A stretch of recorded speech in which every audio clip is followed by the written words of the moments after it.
19। आज हम पढ़ेंगे चैप्टर नंबर 19। आज हम पढ़ेंगे चैप्टर नंबर 19 जिसका नाम है शब्द समूह, वन वर्ड सब्स्टिट्यूशन। आइए पढ़ते हैं शब्द समूह क्या होता है।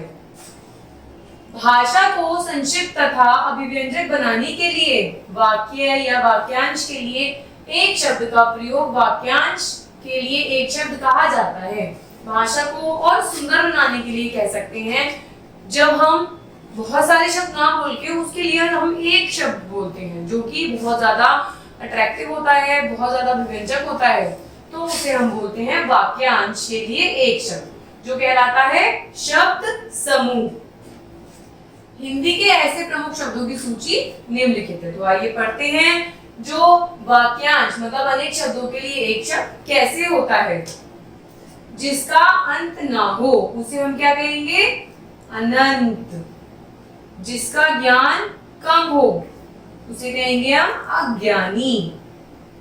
बहुत कम जानने वाला, जिसको जानने की उत्सुकता बिल्कुल भी नहीं होती, वो है अल्पज्ञाता। आगे रहने वाला, अग्रणी, जो हमेशा हर चीज में आगे रहता हो। हाथी हाँकने का हुक मतलब अंकुश। जिसकी आयु कम हो, जिसकी एज कम हो, अल्प आयु।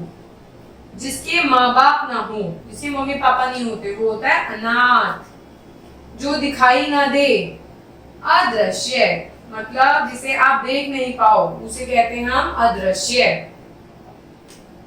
जो कहा ना जा सके, अकथनीय। जो धर्म को ना माने, अधर्मी। दोपहर का समय क्या कहलाता है, अपराह्न।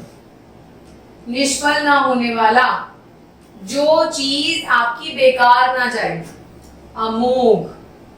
जिसकी इच्छा की जाए, जिसके लिए हमें मन में एक वो हो कि हमारा मन है इस चीज को करने का, उसे कहेंगे हम अभिष्ट।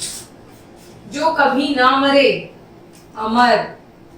जो कभी बूढ़ा ना हो, अजर। जो शुद्ध ना हो मतलब जो साफ सुथरा ना हो, अशुद्ध।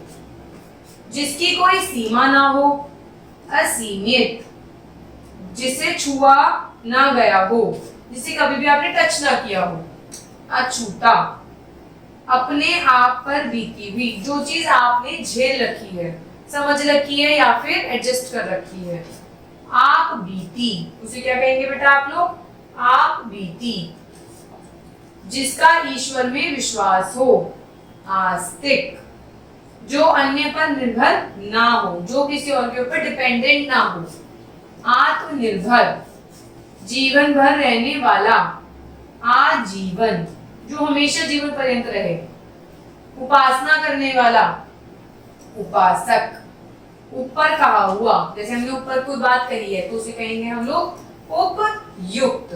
तो इस तरीके से आपने देखे कितने सारे वाक्यांश के लिए सिर्फ एक शब्द जिनका मतलब भी ये वाक्यांश ही होता है। नेक्स्ट पढ़ते हैं। जिसकी स्त्री मर गई हो मतलब जिसकी बीवी मर गई हो उसे कहते हैं विधुर। जिसका पति मर गया हो, विधवा। जो कार्य ना करता हो, जो काम ना करता हो, उसे कहेंगे हम लोग कामचोर। जो पढ़ा लिखा ना हो, अनपढ़। उपकार करने वाला, जो आपके ऊपर कोई फेवर करे, परोपकारी। उपकार ना मानने वाला, जिस आपने किसी के फेवर कर दिया पर वो उस चीज को मान ही नहीं रहा है तो क्या बोलोगे, कृतधन। उच्च कुल वाला, जिसका कुल ऊंचा हो, कुलीन। पूजने के योग्य है, जिसकी हम पूजा कर सकें, पूजनीय। दया करने वाला, दयालु। जो कार्य अच्छा हो, सत्कार्य। राजनीति को जानने वाला, जिसे राजनीति के बारे में सब कुछ आता हो, जानता हो, राजनीतिज्ञ। जिसका आकार हो, साकार। मांस खाने वाला, मांसाहारी। हर दिन होने वाला, जो चीज रेगुलर होती हो, रोजाना। दूरी पर स्थित, जो किसी दूर जगह पे स्थित हो, दूरस्थ। जिसमें दया ना हो, जो दया ना करता हो, निर्दयी। जिसके अंदर दया की भावना बिल्कुल भी ना हो उसे हम क्या कहेंगे बेटा, निर्दयी। नीति को जानने वाला, नीतिज्ञ। मोक्ष चाहने वाला, जो चाहता है मरने के बाद उसका पुनर्जन्म ना हो, मोक्ष हो जाए, मुमुक्षु। धर्म को जानने वाला, धर्मज्ञ। क्षमा करने योग्य, क्षम्य। सबसे ऊंचा, सर्वोच्च। प्रार्थना करने वाला, प्रार्थी। क्षण भर रहने वाला, जो ओनली सेकंड्स टाइम के लिए रहे, जैसे बबूला होता है पानी का, वो क्षण भर रहता है, फूट जाता है 1 मिनट में, तो उसे हम कहते हैं क्षण भंगुर। मन से जलने वाला, जो मन से जलता हो, किसी को देख के जलता हो कि ऐसा नहीं होना चाहिए, मेरा ही अच्छा हो, उसे कहते हैं ईर्ष्यालु। श्रद्धा करने वाला, श्रद्धालु। घृणा के योग्य, घृणित। कार्य करने वाला, कार्यकर्ता। होड़ करने वाला, प्रतियोगी। सब कुछ जानने वाला, सर्वज्ञ, जिसे सब चीज के बारे में पता हो।